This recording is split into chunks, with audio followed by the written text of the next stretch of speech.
I'd forgotten that it doesn't necessarily ask you for the title right away, that's for afterwards. The sound you're hearing in the background is a cat water going. So this is about Laci Green.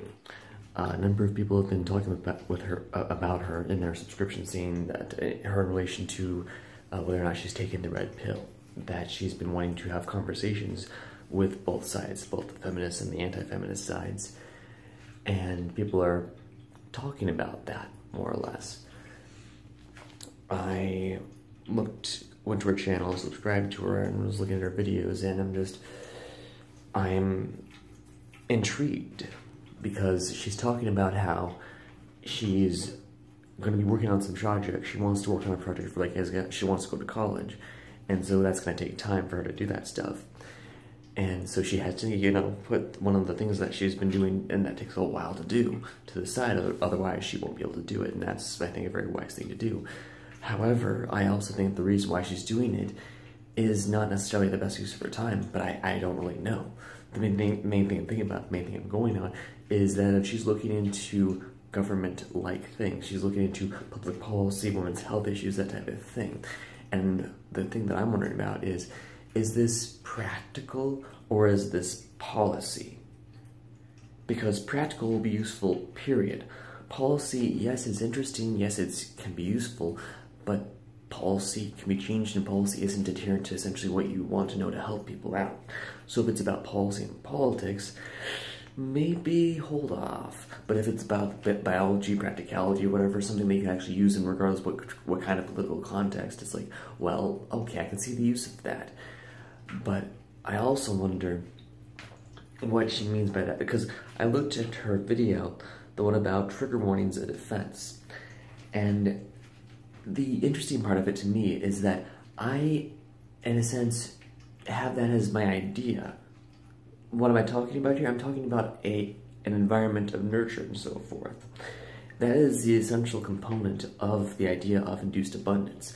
It is looking for where there is need at and then helping them out. The issue is that the original idea of that Laci's talking about has been abused to no end, and what it has usually been used as is a means of censorship, is a means of running away, intellectually speaking. So, like the word feminism itself, yes, it means that, but that's not how it's used. Perhaps you'd like to use a different set of words to describe what you're wanting to do. Perhaps I could give you some ideas about a way that I think this stuff could happen in a rapid and exceedingly cool manifested fashion. I call it inducing abundance, and the primary thing that it takes on, well, not necessarily, is that of giving people money. You see people who need some money to get something up and going, you give them money. You help them out here and there. You get personal with it. You help them out with the groceries. You compare it with whether or not you're able to do it. And if you are, of course, you probably would, because you want to see other people around you succeed. This is the idea of induced abundance, because right now we live in an overall context of induced scarcity. What I mean by that? I mean that money is kept perpetually relevant to us. Money is excellent for managing scarcity. And that isn't the reality of how humans are. We're social beings, we're social creatures. And a lot of people have the belief we need to have government, we need to have rulers, we need to be slaves. We need to, not be grown-ups and not decide things for ourselves, as individual people.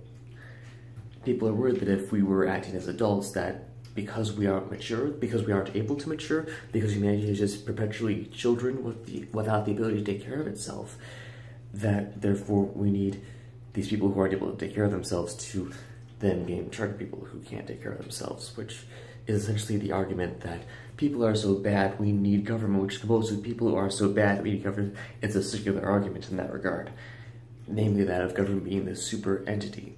What I'm slightly confused about in that regard, though, is that I've recently seen a lot of police doing abuse and then losing their job. And that contradicts what I was saying about them not being fireable. Well, they've been fired. I've seen at least 3 examples of that, and I don't really know what to make of that, frankly. I don't know what to make of that. It's interesting. It certainly is interesting, but I don't really know what to make of it. It seems to contradict what I was saying, and I don't know what that means.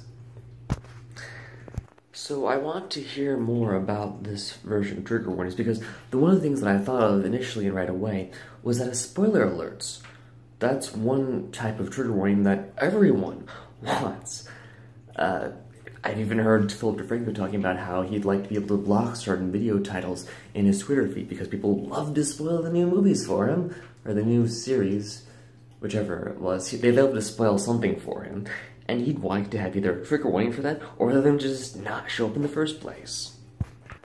I would like to talk with Laci Green because I've been trying to figure out Feminist for forever, and all of my conversations with them that I can recall have been this incoherent gimbal gash of me trying to understand them seeing that I'm a guy, and so therefore I'm wrong, and me trying to understand them, and them going, well, no, you're a guy, get the fuck out of the conversation, stop asking us questions, fuck you, you're bad, men are bad.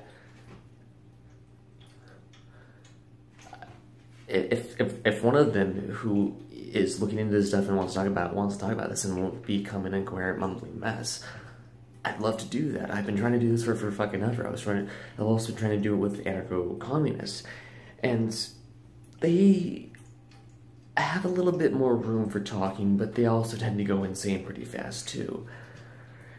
And then, of course, the anarcho-capitalists, the ones who can't distinguish corporations and capitalism, namely the free market versus corporatism, and taking the current things as the current way things are as being capitalism. And they're anarcho-capitalists who are defending corporatism by not recognizing that difference. You know, just the same way, well, I suppose you might not know, I don't really know who it is that I'm talking to at this point. You might think that taxation isn't theft, I don't really know. Because I'm just realizing that now probably Laci would be watching this video, I don't really know. I'm just, because I'm seeing people's stories, I tried to do it in Pennsylvania for a little bit, that blew up because of misunderstandings and so forth. And I'm learning how to do this in a way that actually works. I'm doing it where I am because, well, I'm here. I might as well do it somewhere. And what I'm talking about is inducing abundance. I'm talking about learning people's stories and seeing how I can help them out. Seeing how I can help you out. Because you're in the world too. You're in relation to me. There are a bunch of people in the world who are at various times at various frequencies on the phone making a video talking to millions of other people who are also around the phone watching it at various different times. That's cool.